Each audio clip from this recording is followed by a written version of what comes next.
Okay, so again, welcome everyone to the Undergraduate Research Education Series. My name is Shiver. I organize the education series, which is why you always hear me starting the events or the videos, if that's how you're watching this later, off. We always like to start with two very important things, the first being a land acknowledgement. So the American Indian Resource Center here at the University of Utah leads the way for me to acknowledge that the land that the University of Utah resides on has always been on Indigenous lands, specifically on the lands of the Shoshone, Paiute, Goshute, and Ute tribes. And I encourage all of you to think about the Indigenous peoples of whatever land you're on today if you're not also in Salt Lake City. It's imperative that we acknowledge the enduring relationship that exists between Indigenous peoples and their traditional territories. Through this land acknowledgement, I want to express my personal gratitude and appreciation for their persevering to protect this land for future generations. The erasure of this relationship between Indigenous peoples and their traditional homelands is an insidious form of ongoing colonization, and we need to build our mindfulness of this and other Indigenous protocols. And in my opinion, the first step to respecting Indigenous peoples would be to give the land back. Much more boring piece of housekeeping. A reminder about logging in and how this counts for your education series attendance requirement. If you are logging into the call right now in real time, that login is taken care of. I can track that attendance that way. You have nothing to worry about. If you are watching this video later, please go to the top of that education series page and fill out the Undergraduate Research Education Series evaluation form and enter your unit, please. That is how I can make sure that I can track that you've watched the video later for your attendance requirement. And with that, I think I'm going to stop screen sharing and let Dr. Fukushima take over, who's going to be moderating our conversation on mentoring, mentorship, this super important relationship that you're all going through. Well, thank you everyone for joining us. I'm so excited to see you all here for those that could join us live, and so appreciative of those who are going to be tuning in at the Zoom hour later. I have the honor of introducing our speakers for the mentor panel with the Office of Undergraduate Research. So my name is Dr. Isabel Fukushima. I am the Director of the Office of Undergraduate Research and also the Associate Dean of Undergraduate Studies. And I'm so excited to be joined by my colleagues. I'm going to introduce them in the order of their last name. And so the first speaker, and we'll rotate it so you'll hear from them at different times. But the first person I'd like to introduce is Dr. Marissa Diener, who's a professor of Family and Consumer Studies and the Director of LEAP Learning Communities. We are also joined by Dr. Ming Hammond, who is an associate professor of chemistry. And then we're also joined by Dr. David Hawkins-Jacinto, who's an associate professor lecturer of writing and rhetoric studies. And then our last speaker is Emmalyn Irvin, who is an undergraduate research leader with the Office of Undergraduate Research, majoring in health, society, and policy with a minor in chemistry. So I'm going to go ahead and drop it into the chat some links to them if you'd like to connect a little bit more with them or learn more about them. We're going to go ahead, and the way that this is going to work is I'm going to ask some questions and invite our different colleagues to answer. So we'll do a call and response sort of format. I'd like to ask all of you who are joining live is that if you're not a speaker, if you could please turn off your camera and your microphone. This is just to ensure the best experience. Sometimes the bandwidth gets slowed with other people's cameras on, and we would just love to hear our speakers. And so we want to make sure we have the optimal sound possible. And that we want to also invite all of us to join with empathy and compassion, and that we're here to commit to a collective learning. We are all here together with different experiences with regards to the topic of mentoring. We are all mentors, we are all mentees, and we're all here to talk about that together. And so without further ado, I'd like to ask the first question, which is, what does effective mentoring look like? What is mentoring? And how does one begin to access a mentoring relationship? We're going to kind of go about 2 minutes per person, and we're going to go in the order of Dr. Diener, Dr. Hammond, Dr. Hawkins-Jacinto, and Emmalyn. Okay, thanks, Annie, or Dr. Fukushima. So for me, mentoring is about scaffolding knowledge, social capital, research skills. It might be very specific skills like data collection or data analysis, presenting, but also then I think those skills that maybe you don't think about as much or aren't as apparent, like teamwork or how to communicate with among a team, or those analytical skills or creative thinking. So I think for an effective mentoring relationship, it's really meeting the needs of the mentee and supporting their goals and also the mentor. So I think for me, a big part of developing a mentoring relationship, whether I'm the mentee or the mentor, is really finding the fit and exploring in conversation what each member wants to get out of it or hopes to get out of it, what their goals are, and being really explicit about that so that you know what your next steps are and how to make that happen. And as far as accessing a mentoring relationship, I think for students, they can access a mentoring relationship in lots of different ways. There's no real right or wrong way. Some of the undergraduates that I've mentored have come from my classes where there's a topic that we explore and they come up, or they come to my office hours after class or whatever, and they say, hey, I was really interested in this idea that you talked about. Or sometimes it's a lot more formal where they are looking for a mentor and they send out an email and we respond and explore a relationship that way. So there are a lot of different ways. And I would think for students to just build on the relationships they have or the connections that they might have. They might hear from their peers about research that they're doing, and that might be an opportunity. So lots of different ways to find a mentoring relationship. Of course, I would be remiss if I didn't say greatest way for me as a mentor has been Office of Undergraduate Research, and just posting the research that I'm working on and students finding that and reaching out to me. All right, so I think I'm up next. So just following up on Marissa's notes there, I was going to focus maybe on my comments on effective mentoring.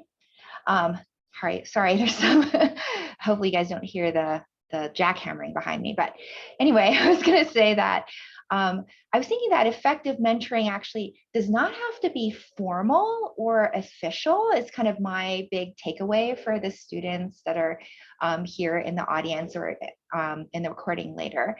And another thing I wanted to say was to a lesson I learned from this class I took from the National Center for Faculty Development and Diversity is that mentors are not gurus, meaning that you're not that when we think about formal mentors that we have, to kind of not discount the fact that you won't be able to get everything from that one person, but that there are, you know, other mentors in your life that, again, may not be formally, you know, designated as such, that could be wonderful resources for you and can kind of help fill out your the things that you need as a mentor. I was going to say, for example, you know, sometimes people say life coaches, right? So in other words, we can have mentorship in, of course, the research setting, the more formal settings, but and as you know, in the class setting and so on, but also in other settings. So just in terms of accessing mentors,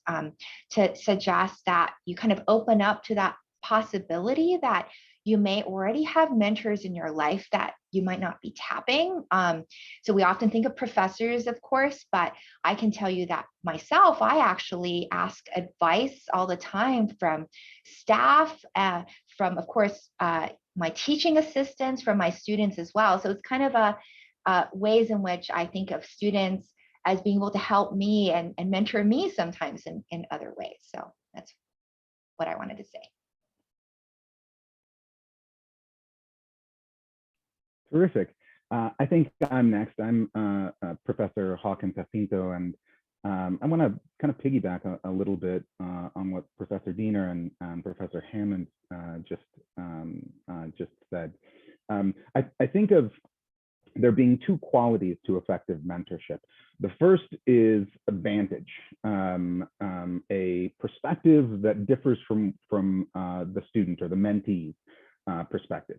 Oftentimes that's a little bit of advancement in terms of maybe experience within the field. Sometimes there's a level of expertise. It's a faculty member. Sometimes it's somebody who's in a professional position outside, off campus.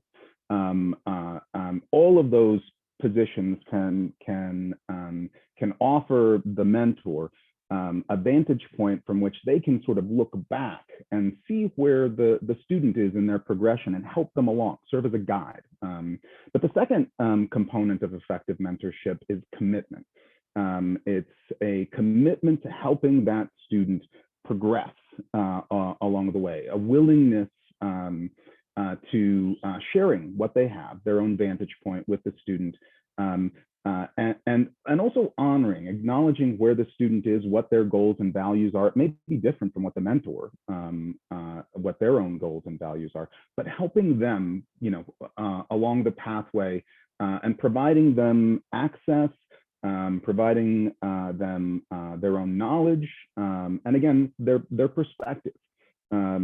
So that the student can make their best progress forward toward their own goals. So, thanks.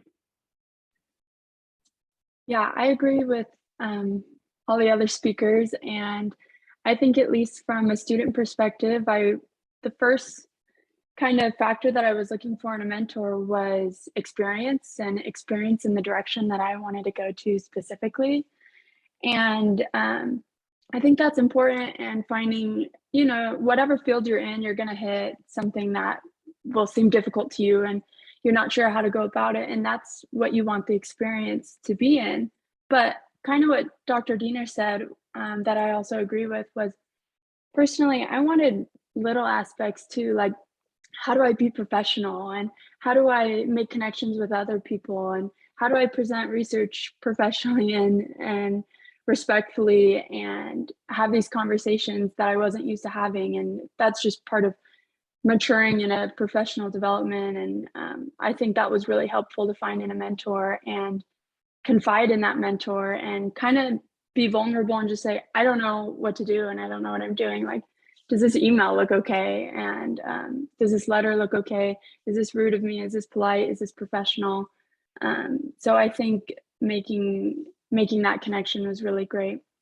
I also think that you don't need to close yourself off to just one initial contact. I think you can kind of explore, more than one professor you really, really liked, or maybe more than one lab or more than one opportunity. And like the previous speaker said, sit down and talk to them. Maybe one's a fit and maybe the other one's not.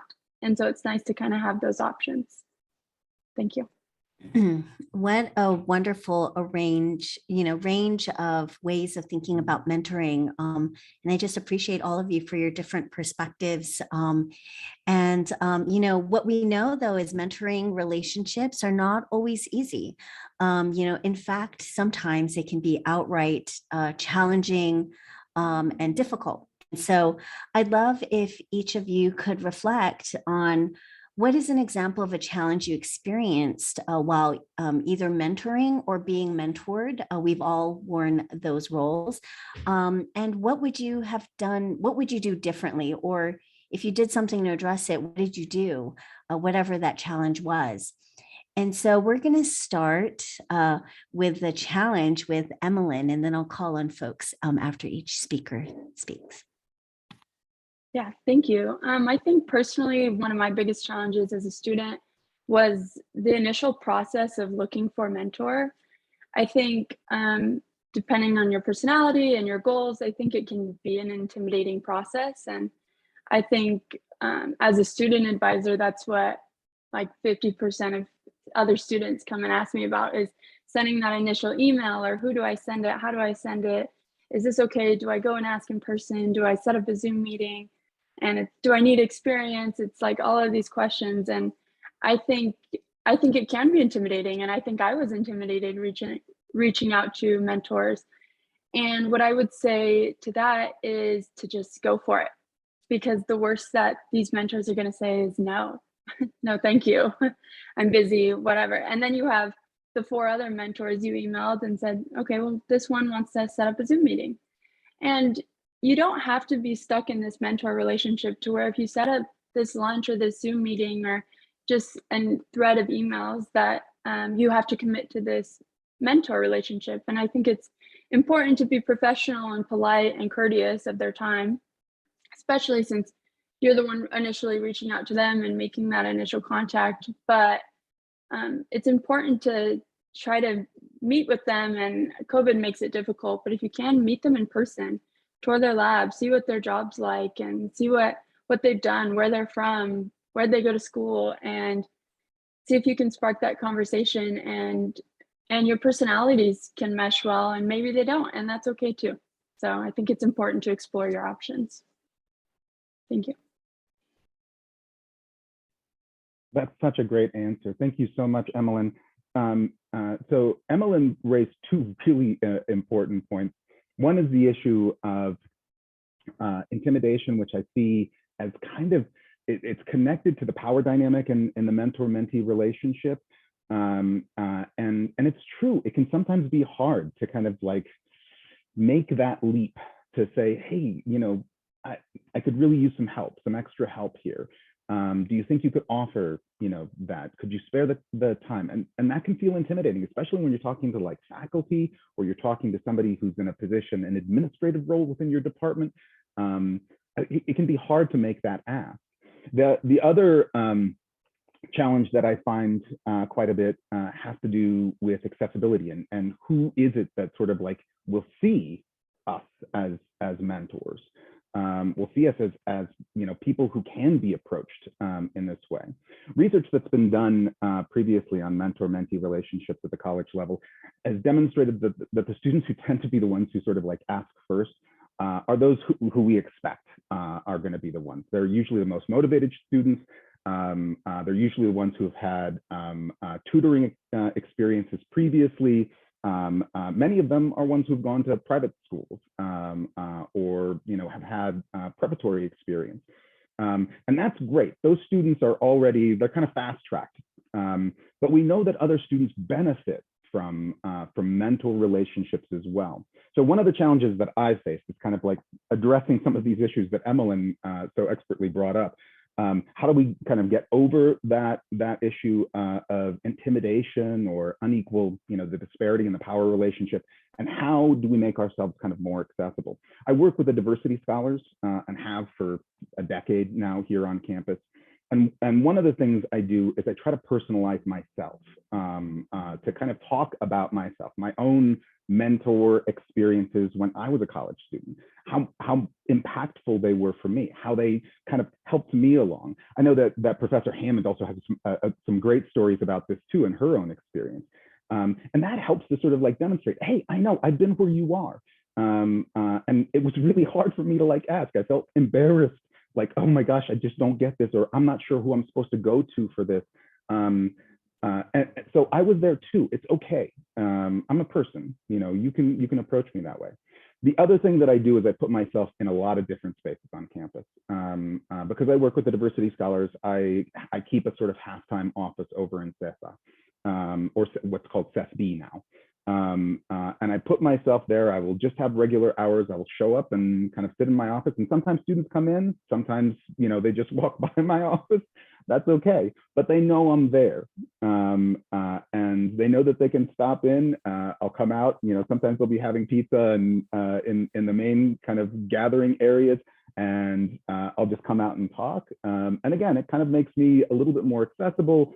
It makes my presence maybe a little bit less shocking to them. And I think it makes it easier for us to have that kind of like relationship where the mentorship can begin.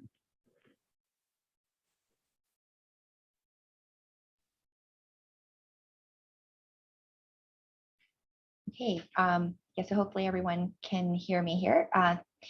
Just kind of following up on the earlier comments, I was thinking also that this idea of approachability actually could even, at least in my experience, can also continue on even after you've joined a lab or a research, group, or joined a team for learning assistance or these other things. So in my role as a mentor there, I find that again, some students, naturally are more bold or less deferent, would seek me out to ask for advice and things when they're facing challenges, and other students would be more shy, as I said, or go again, culturally more deferent, and so would kind of be thinking, oh, the professor's so busy, I don't want to bother her, even when they're struggling and having issues. And this could be even in my classes, but also even in my research lab. And so I remember actually having a peer mentor, a professor in bioengineering that she and I connected, just from working together on a project, and kind of telling her about this kind of issue that I found that I wasn't, finding that being approachable to all of my students. And one of the things she suggested, which is what I still do these days, is actually having a set office hours for my group members, which I still do. So every week, having time set aside that everyone can see, that they know basically like those are times where I'm waiting for them to come through the door and tell me about, what's going on. And it kind of allows for the space where they know, okay, Professor Hammond is not too busy during, like, these are the times where she's guaranteed to be there, and times that I can sign up for anytime during the week, during those office hours to chat about whatever they need, or just get a paper signed or whatever it is. So office hours for students that I want to mentor is something that I did. Thank you.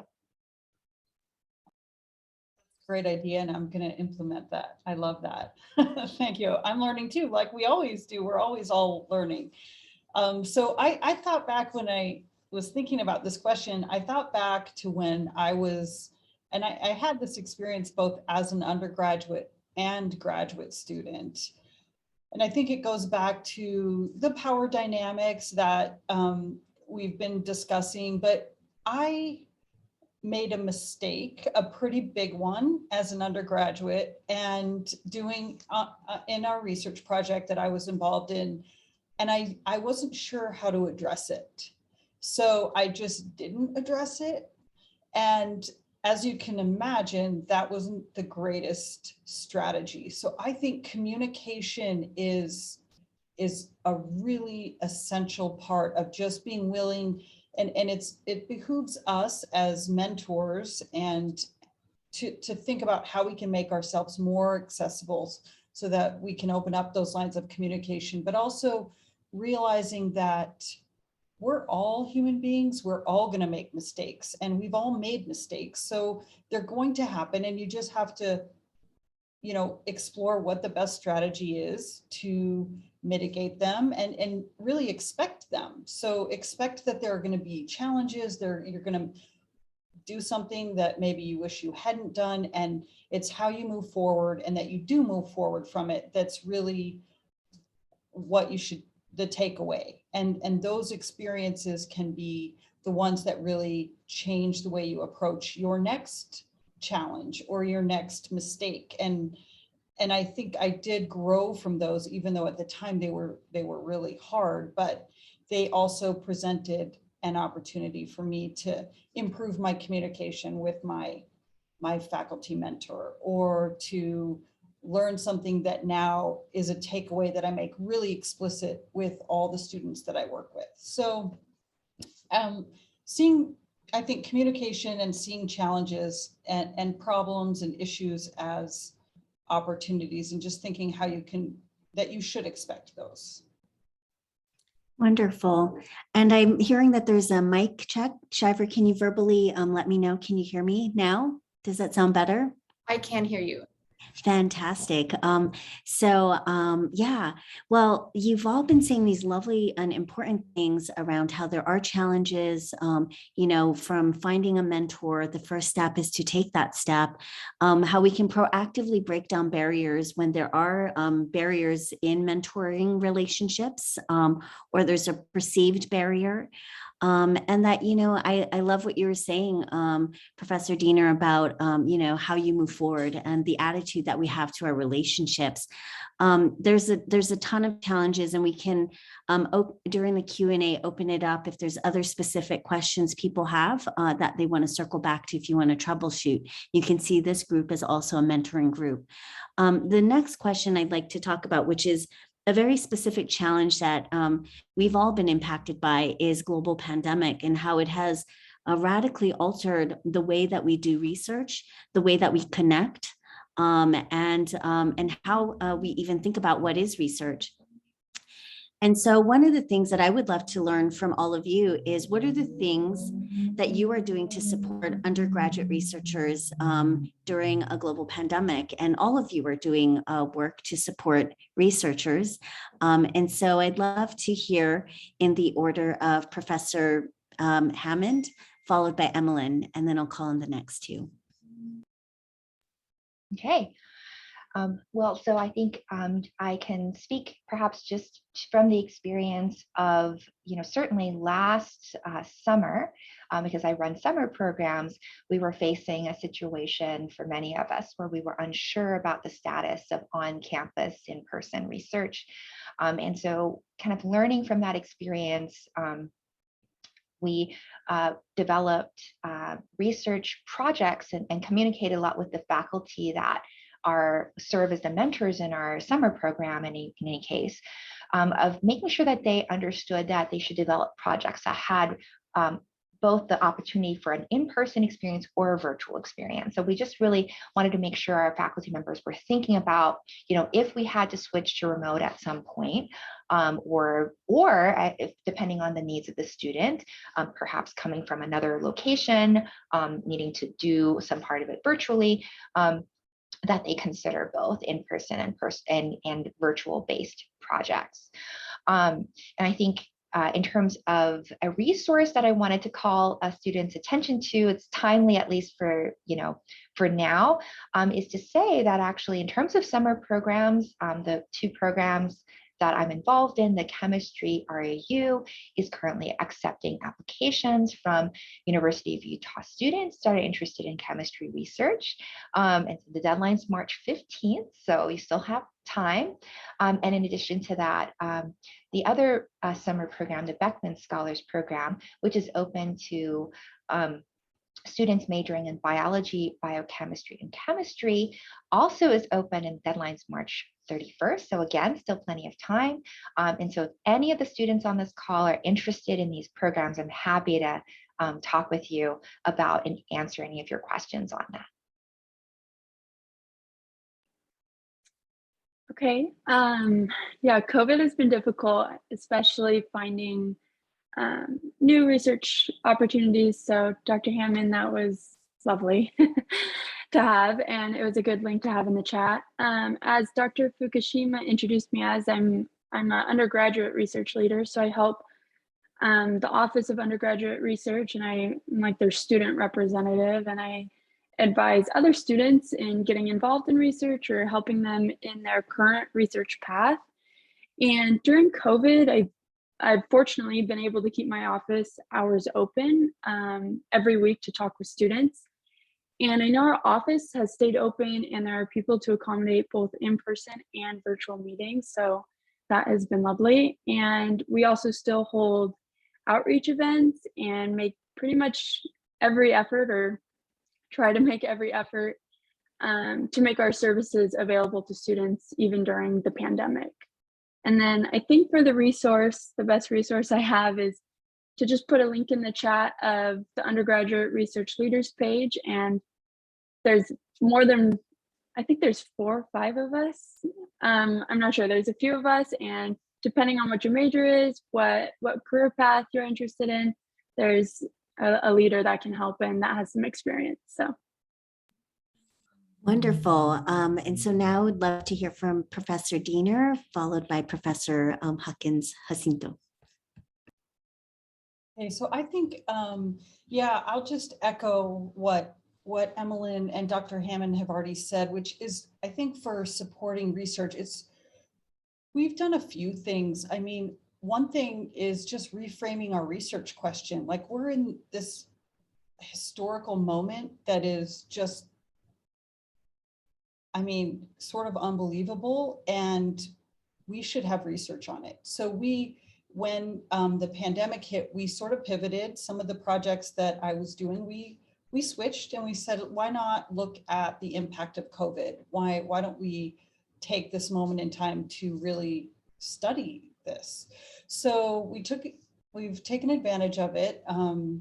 Another thing is just being really flexible about students and all of us and now we have all the tools to do it where we can work simultaneously in person and remotely. I love to be in person when we can and people feel safe, because it's much harder on Zoom and it's hard to be on a screen all day. So when we can meet in person, I prefer to meet in person. It's easier to connect. I think it's better for our mental health to not do all of our meetings on Zoom, but it's great that we have that option. And, you know, for last year, we did every meeting on Zoom, you know, for a year, but now we're more flexible on that. I'm a psychologist by training, so I am interested in mental health and well-being and how it impacts our experiences. So I would say, as far as my resource, I will put it in the chat when I'm done talking, but I just think encouraging mental health awareness and understanding that this situation that we're in does impact your learning, your cognitive bandwidth, and being aware of that and taking advantage of resources around mental health, whether it's the counseling center, the mindfulness, all of those, and Student Affairs has this great resource page of mental health resources that are available to us. So being aware that the fatigue that we are experiencing is real and expected.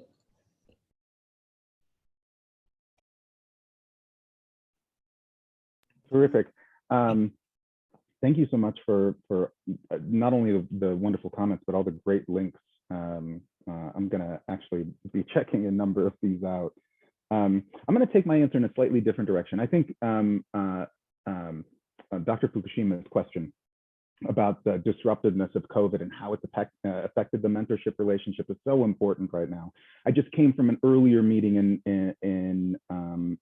over in humanities where a lot of the focus was on flexibility as a necessary approach, a necessary strategy for dealing with all of what we're facing right now, right? With the relationships in the classrooms, with the relationships with students, we have to be kind of much more flexible in our expectations. And I found that this extends to all sorts of different areas, but definitely where I'm leading students or where the students are doing projects that require them to be working outside of the classroom, there has to be oftentimes some integrated flexibility into the process. And I see that my colleague from the Benyon Center, Dean McGovern, is here listening in, and it makes me think of a recent project that I did with the IRC.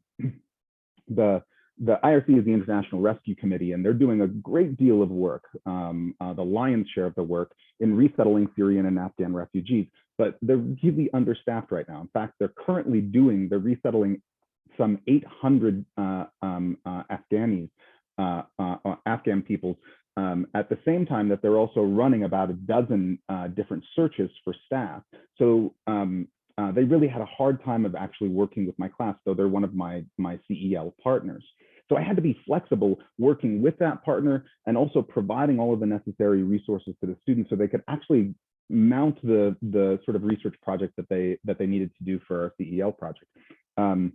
But that required a little bit of extra kind of negotiation extending of some deadlines, and serving as more of a subject matter expert. And thank goodness I've worked with the IRC a number of times, so I sort of could serve in that kind of capacity with my students and bring them that information. But that I think is something that we all, as much as we can, we need to sort of like bring to these enterprises, including mentorships. Great, thank you. Yeah, and there's so much resources, things to think about. And I think when we think about flexibility, it also then means it's more demands on our time. And so then how does time look when we are all being flexible with each other? These are ongoing questions that circles back to the earlier comment around communication then. So the next question is going to ask of all of our speakers to respond with lightning responses. And so we're going to just quickly run through this part, which is, what is one recommendation you would give to mentors at the U? And so whoever is doing mentoring, right, that you wish you knew about before you started mentoring. And so lightning, 1 to 2 sentences, recommendation to mentors. We'll go in the order of Professor Hawkins-Jacinto, Diener, Emmalyn, Hammond. Thank you. I'm going to actually piggyback my answer on something that Dr. Hammond, that Professor Hammond had mentioned earlier, which is you don't need to be a guru, and that's okay. You can ask for help outside. So if you don't know the answer, turn to somebody else. You can also, as a mentor, sort of serve as a networking mechanism to turn to somebody else and say, I don't know the answer, but there's this expert that I know who does have a better answer. I'm going to say something similar, which is just do it. It's so, I think we also are inhibited by, I don't have time, I can't do this, I have bandwidth, a million reasons. And even, we don't know, but even a conversation, a connection, an email introduction, all of these things could open the doors for students.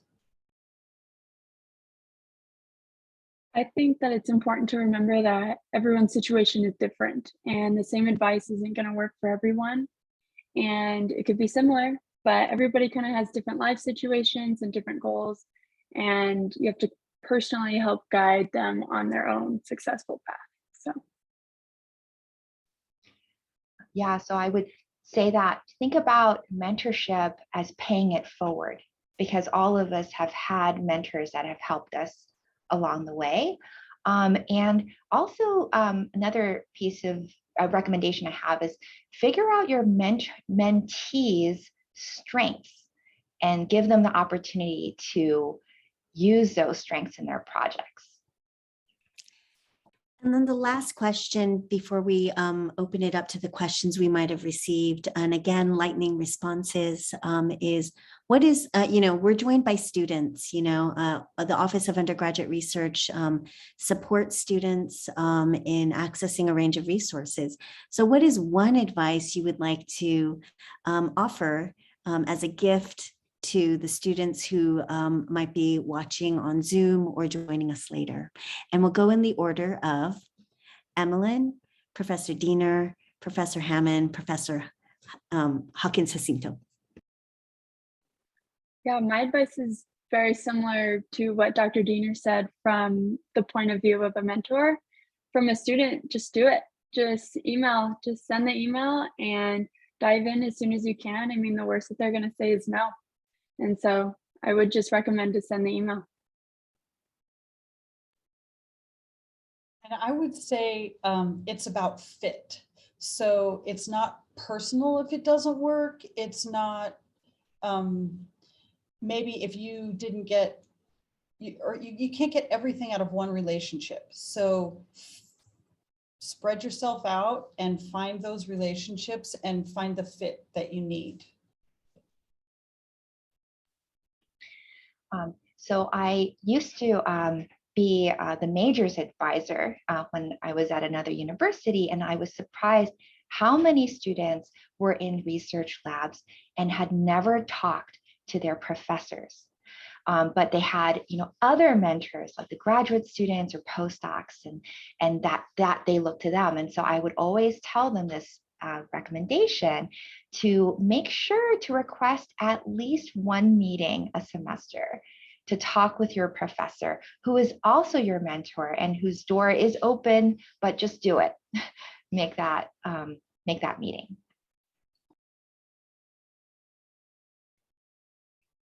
That's great. And I'm going to, I love the Will Rogers quote, look for the helpers.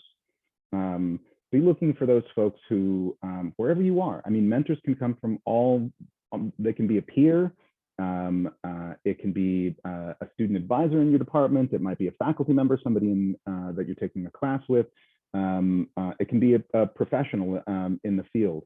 And as Professor Diener was saying, it's oftentimes, many different types of individuals that can serve at different stages and for different reasons as mentors in your experience. Be looking for those individuals that can help to connect you with the next step in your path. Great. Those are wonderful gifts that they've given to you, our speakers have given to all of us. We by no means are promoting Nike or any kind of branding of just do it, but just want to say it is a phrase that we can all say, and that I would love to now take a moment to open it up to the audience to ask questions. The way that you can ask questions is you can either place it in the chat if you're a shy participant. The other way that you can ask questions is if you can do the unmute yourself, and that will signal to me that you would like to ask a question, or you can go to the reactions and raise your hand. And so I'd love to open it up now. And while we're waiting for questions to come in and see if anyone has a question, I'd love to take a moment to pause and turn it back to our speakers and see, do you have any questions of each other? As you're listening to each other talk about your mentoring histories and relationships, what would you like to ask of each other? Let's remind ourselves that everyone comes from very different fields. And so there is much to be learned from seeing how different expertise and experience shapes mentoring relationships and shapes what we think of as mentoring. And so, yeah, questions of each other. We'll start there, and please do the unmute yourself if you'd like to ask a question. Shy participants, drop it in the chat.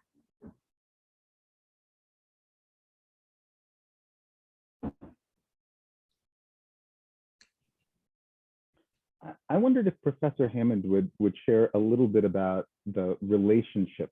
I know that Professor Hammond, her mentor, I think it was Dr. Imparelli, is that right? Who'd served a sort of critical role and the importance, the sort of almost family kind of connection that she played like later on at her graduation, and how Professor Hammond then had the opportunity to kind of pay that forward in her own mentorship relationships that became so important. I wonder if she would share. Yeah, thank you. I was, I think I'm going to say that, when I think often about kind of that, for me, the phrase is definitely pay it forward when it comes to mentoring, because, when I think about kind of, we all kind of learn by kind of examples, and, I would say I've had many mentors through my career, but one that definitely has influenced me the most was actually my undergraduate mentor, even though I had, other mentors in more advanced degrees. This was kind of the faculty member that was the first person that took an interest in me. And it was actually in my freshman year. She was just my major's advisor. And, again, it was just literally going into her office to get a sheet of paper signed. But, she took the time just to ask a little bit about me, this freshman, first couple of weeks here at the university. And I told her actually I had a work study job, or that I was looking for a work study job because I had needed financial aid, right? And I just said it kind of a little bit offhandedly, saying I was looking for an off work study job. And then a few days later, I received an email from a postdoc in her lab saying, you know, I heard from Professor Imperiali that you're looking for a job. And, you know, it turns out this person, she was interested in actually becoming a professor at a university that teaches undergraduate students. And she was looking to have that opportunity to mentor and work with undergraduates in research. So it was this kind of perfect fit situation. And it just came about from a conversation that I wasn't asking for anything, but just, the professor heard what I said and then put two and two together, and the rest is history. So that's my story for how I found my first mentor. Oh, I love that. I want to know of other people how you found your first mentor. It brought back so many memories of Professor Candice Fujikani, who was my mentor at University of Hawaii, where I did my undergraduate studies. I'm a proud product of public institution my whole life. And one of the things that I had grown up with when I entered into college is we were called the Paragraph 5, my high school, because we were terrible writers. You only know how to write for testing. And so I worked with Professor Fujikani, and I remember reaching out to her because somebody recommended that she might be a fit for my research interest. And lo and behold, I'm now an award-winning book author. My book actually received an award, and Candice or Professor Fujikani was actually at my book talk, and she was the facilitator of my book talk. And it was just a really beautiful thing to circle back and invite her back in, that long relationship. I just think that's so wonderful. I'm sorry. So I'd love to hear from other folks about yours. Just do the unmute. And if folks have questions, again, go ahead and chat or just do the unmute to signal.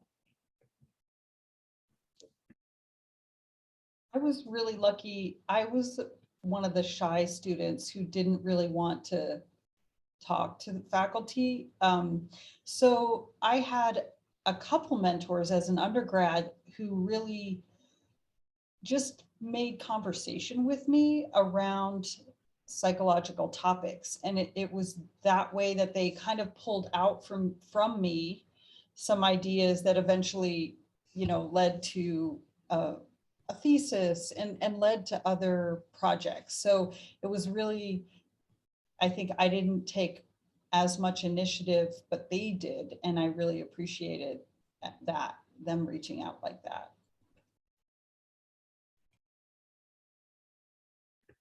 Wow, so awesome. We do have a question in, but before we go into the question, I want to just give Emmalyn and Professor Hawkins-Jacinto a moment. Yeah. Yeah, I can. Mine's more recent because I'm still in my undergrad. So mine's pretty vivid. But actually, my very first mentor was when I was like 18 or 19. And it's pretty informal. I mean, we're more formal now because I practically work for her, but it's Shiver really, because I came in and saw her and was like, I want to get involved, but I don't know how to get involved. And I want to do research, but I don't know. And I don't know what I'm doing. And she just basically like laid it out. And after I developed kind of like a research relationship, or in that sense, a professional one. But then like, I kind of slowly kept that relationship intact throughout like my 4 years. And I mean, I came in her office, I came out of her office, I'd come in and just get snacks and and I've been here, and she helped me pretty much put my foot in the door and develop my biggest mentor relationship. And that was with the professor I ended up doing research for like 4.5 years. And so that initial mentor relationship helped me connect to other mentors. And so that was lovely. That's lovely. And Emmalyn was not paid to say that. And that just to say that Shiver is awesome. And that if there's anyone in the audience looking for mentoring from Shiver, I'm going to already say, I'm sure Shiver would say yes. And as well as the mentors here in the panel. So great plug. Thank you. Professor Hawkins-Jacinto. Sure, thanks. Actually, my first, what I identify as kind of my first mentorship experience outside of my family, because my mother and my grandmother were my first real mentors, and both of them were educators too. but my first mentorship relationship outside of the family was in high school.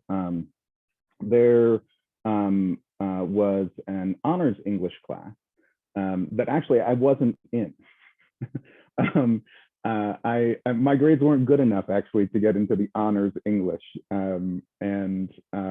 but the teacher there, who also taught a standardized version of the English class, where the readings were not as kind of interesting, he allowed me to. I told him that I was interested in taking the honors class, and he said, "Well, let's take a look at your grades." And I wasn't able to get into the class, but he said, "You know what? Take a look at the syllabus for the class. Let me know what you'd like to talk about, and come by after school, and I'll sit down and talk with you." And that was really my first foray into getting into more serious literature. I remember that one of the first books that we got to was The Master and Margarita by Mikhail Bulgakov.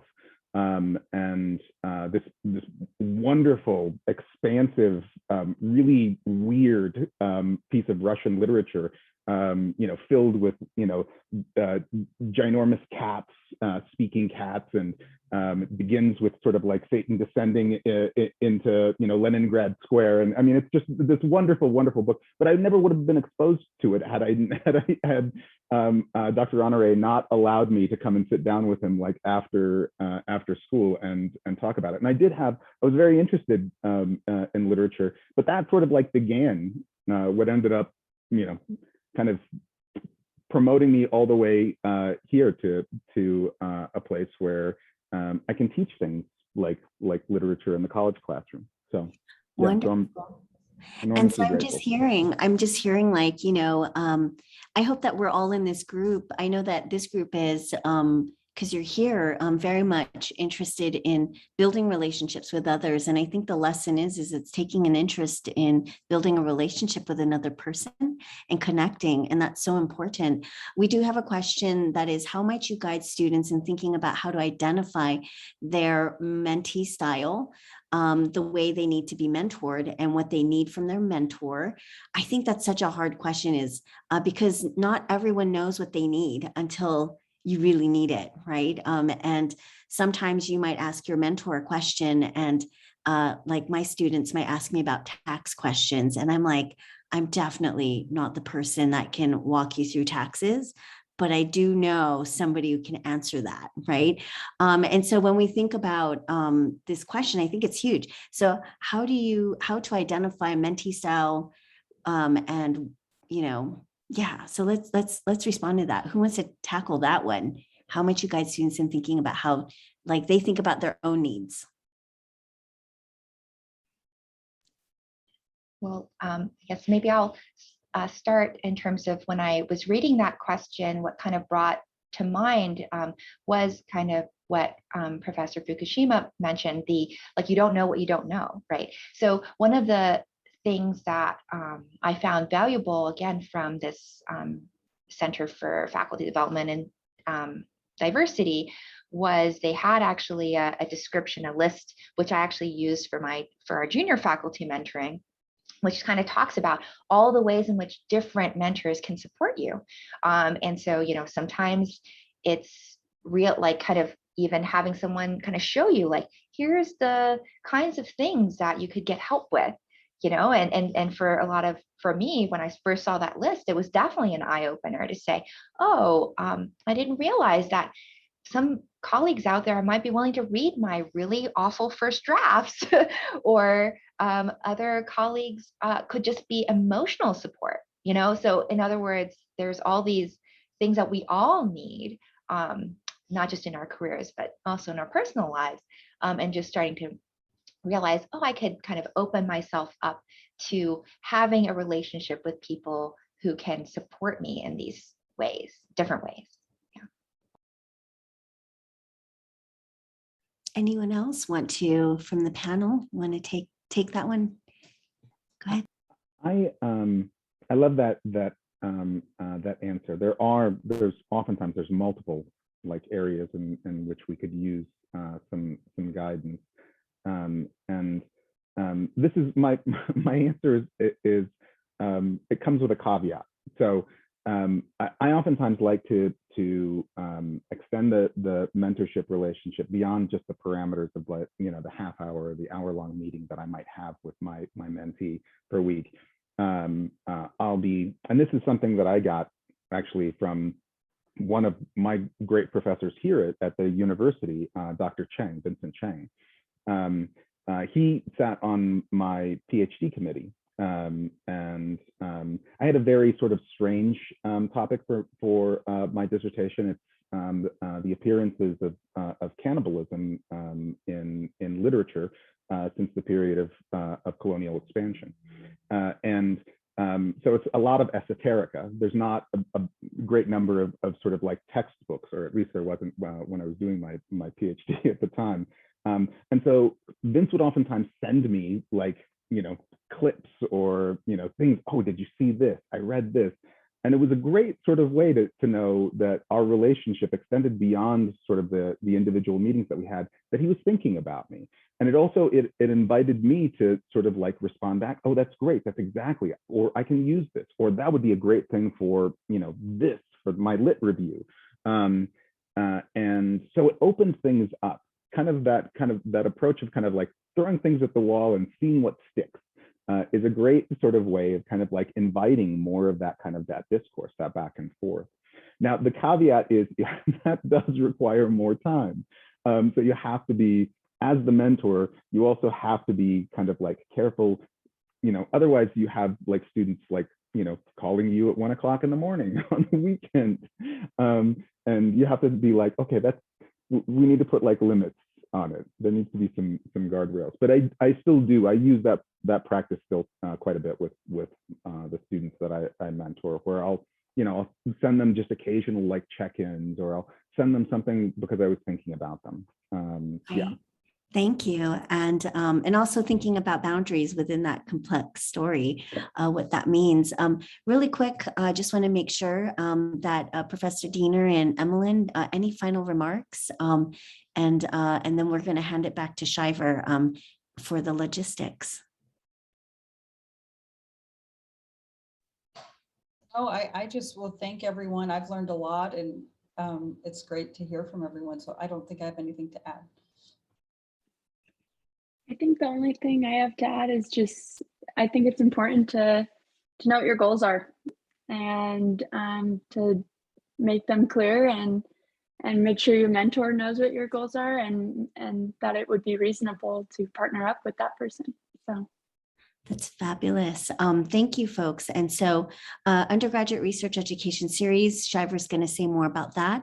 And just to say, though, we are going to have a conversation on doing research during global pandemic. It's being planned for April. So please, watch out on the website for updates for that, since we'll have more of an extended conversation on pandemic research. And so punting it over to Shiver, who's gotten lots of glowing love from Emmalyn and many others. And so thank you all for being panelists, your expertise. And there is a lot of knowledge in the audience. So I do want to acknowledge that there are a lot of folks who are doing great mentoring work in the audience too. And so I want to appreciate all of you for caring about mentoring. And so Shiver.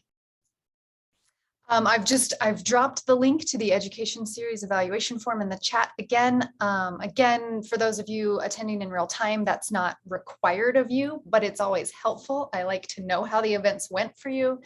And if you'd like to see things, this session again, something different next time. So fill out the evaluation form. If you'd like to, if you're attending in real time, please do, you must fill it out. If you are watching the video later and you would like for it to count for your education series attendance for Europe this semester. And we do have a lot of other really wonderful events coming up. But since we're a little bit over time, I will just leave it at that. Thank you all for participating in the panel and attending the panel discussion. I thought this was really lovely, and not just because I got a shout out. Although that's lovely too. We want to feel good, and staff matter too. And they're also part of the mentoring relationship just as much as faculty and students. And so thank you everyone for your commitment to mentoring. Bye.